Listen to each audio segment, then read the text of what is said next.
Bonjour à tous, bonjour Isor. Bonjour Philippe. Alors on va faire un petit bilan de la semaine en matière de politique intérieure de la zone euro en particulier, parce que ça ne va pas, on s'en est bien rendu compte. Mario Draghi, le président de la Banque centrale européenne, a tapé du poing sur la table en disant que la BCE ne pouvait pas agir au nom des institutions qui doivent, elles, par contre, agir. Isor. Oui, en effet, il a notamment parlé de ça parce qu'en ce moment, le grand sujet, c'est le financement des banques espagnoles et comment les financer, comment trouver un moyen un peu pour soutenir cette crise de la dette dans la zone euro. Alors, cette semaine, il y a eu la réunion de la BCE. La BCE a maintenu son principal taux directeur à 1%.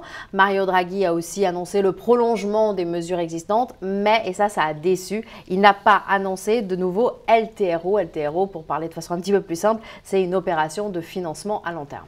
Alors, du côté des États-Unis, on se retrouve un peu déçu également de l'inactivité de la Banque centrale américaine. Absolument, parce que on s'attendait à ce que Ben Bernanke fasse des annonces, notamment des annonces de nouveaux quantitative easing.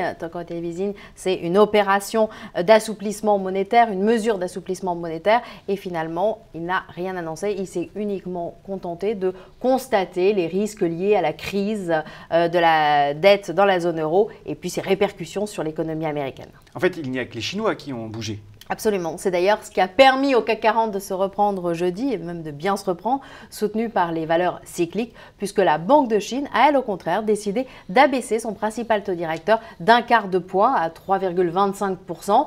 Donc ça, c'est une bonne nouvelle. La Chine a donc envie de reprendre des mesures pour enrayer le ralentissement de l'économie dans son pays. Eh bien, très bien, on en a un petit peu profité sur les marchés. Merci Isor. Quant à nous, on se retrouve pour un prochain Un fait, une valeur.